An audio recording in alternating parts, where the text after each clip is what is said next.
بسم الله الرحمن الرحيم.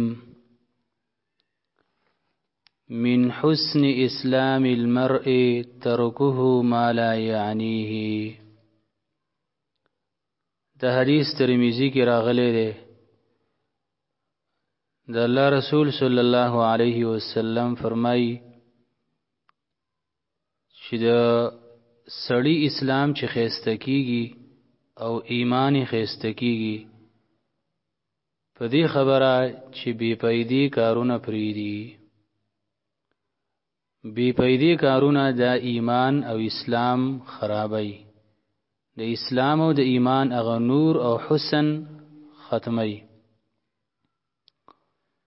د بی پیدي کارونو ډیر مثالونه دي، لکه کرکټ کول یا د کرکټ تماشې ته کېناستل، فوټبال کول او دا گیمونه کول په موبایل باندې. شپه ورځ ته خلک ناستي او ځاني برباد کو په دی باندې. قیمتي سرمایه چې هغه د بنده عمر دی هغه په ډیرو خلکو ضایع کو او هیڅ یې تیار نه کړل قبر د پاره.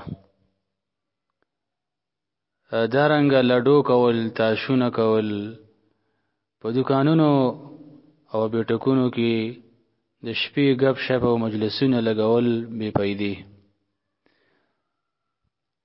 دا ټول هغه کارونه دي چې د اسلام نور او خایس د بنده وسره ختميږي. قرآن کې الله سبحانه و تعالی فرمایلی دی ایمان والا هغه خلق دي وَإِذَا مَرُّوا بِاللَّغْوِ مَرُّوا كِرَامًا. کله چې بے پیدي کار باندې تیریږي نو عزتمن پی تیر شي. عزتمن تیریدل دای چې هغه سره شرکت نه کوي بے پیدي کار کی. والذین هم عن اللغو معرضون. سورة مومنون کې الله وی مومنان هغه خلق دي، کامیاب مومنان چې د بے پیدي کارنه مخ اړای.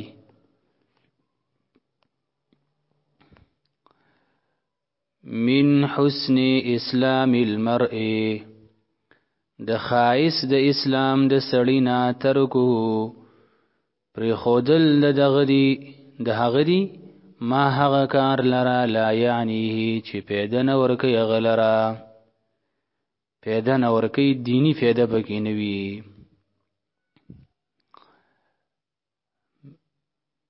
او دنیوي پیدام په بازی کارونو کې نه او خلق ویسه ټیم پاس کوي. من حسن اسلام المرء. د خایس د اسلام د سړینا ترکه فر خودل دا غدی ما هغه کار لرا لا یعنی چې فایده نور کوي هغه لرا. الا كلكم راع وكلكم مسؤول عن رعيته.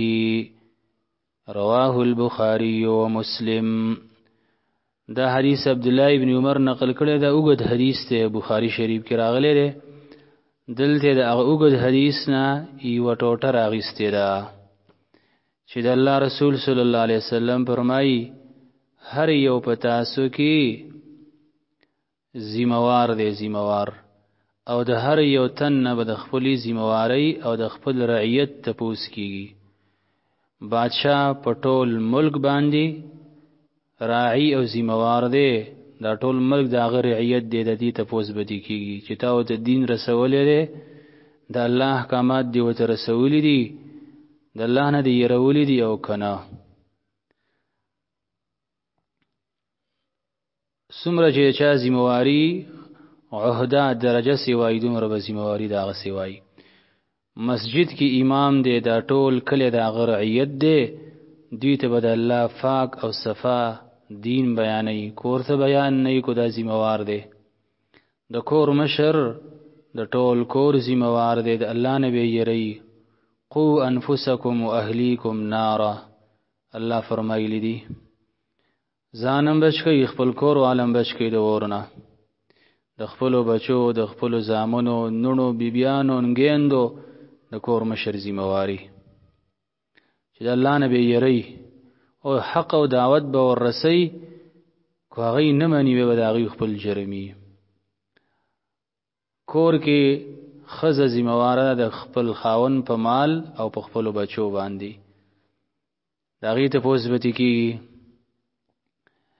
الا خبردار کلکم هر یو فتاسو کی راعین دا زموار دے. راعی اصل کې ویل کېږي شپنکی ته، لکه څنګه چې شپنکی د ګړو چلو زمواري مالک ته تپوس کوي، نو دغه شانتي هر سړی په تاسو کې راعی دی، زموار دی. د راعی دا معنا من حاصل معنا کو. الا خبردار کلکم هر یو په تاسو کې راعین زموار دی. وکلکم او هر یو پتاسو کی مسئولن تپوس بکیدلی شي داغنا عن رعیتی په باره د خپلو ما تحتو کی. رعیت ما تحت او لاندې خلق داغنا، عن رعیتی په باره د خپل رعیت کی.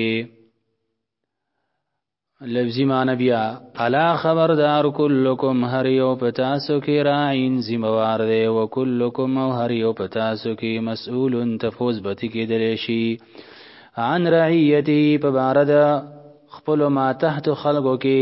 ما تحت چې داغه لاندې درجه کی وي، داغه د اډر د لاندې وي، داغه تفوز بتی الله کوي چې تا دین ور رسولې دی او کنه. احب البلاد إلى الله مساجدها وأبغض البلاد إلى الله أسواقها. رواه مسلم. سيدنا ابو هريره رضی الله عنه د الله د رسول نه د حدیث اوریدلې ده چې په ټولو خارونو کې، په ټولو زینو کې رب العالمین د جمعتون ډیر محبوب دي. نو دې کې چې کوم خلق دن ناستی په دې محبوب ځای کې هغه هم الله ته محبوبي. او د الله چې وسره بغض دی په ټولو ځایونو کې، نو هغه ځای بازارونه دي. ځکه بازارونو کې ګناهونه ډېر کی، د ګناهونو سوداګانې پکې کېږي. اوس چې ورشي بارګینونو ته، بارګینونو کې هغه معاملات کېږي چې الله پې خبر کېږي. سود او د نیټو گاڑی خلق یو بل ور کوي، گاڑی د سره په منځ کې نه یو خرڅي او نیټو باندې گاڑی ور کول دا سود دی. سودی معاملات پکې کېږي، دوکي پکې کېږي، غلاګانی پکې کېږي، منځونه پکې خلق قضا کوي، قلاری په دکانونو کې ناشتي. ډیر ګناهونه بازارونو کې کېږي. بازار ته بلا ضرورت راوتلم نه پکار، او ضرورت شي راشي به خو به وزي. احب البلاد الى الله. احب البلاد محبوب خارونو کې الى الله الله تا. بلاد نه مراد دلته زین دي، زین دي مکانونه دي. احب البلاد محبوب زینو د خارونو کې، محبوب په زینو د خارونو کې، یعنی خارونو کې چې کم زینه الله ته محبوبي. الى الله الله ته مساجدها جمعتنا د دې زینو دي. وابغض البلاد او مبغوز د خاروننا، مبغوز د خاروننا الى الله الله ته اسواقها بازارنا د دې خارونو دي. یو ځل بیا لفظي معنی ته وګوره. احب البلاد محبوب زینو د خارونو کې، محبوب فزینو د خارونو کې. خارونو کې ډېر زین نه کنا. الى الله الله تا مساجدها جمعتنا دی خارونو دی. وابغض البلاد الى الله او مبغوث په خارونو کې الى الله الله تا سواقها بازارونه د دې دي چې کوم بګي بازارونه دي هغه الله ته مبغوث دي.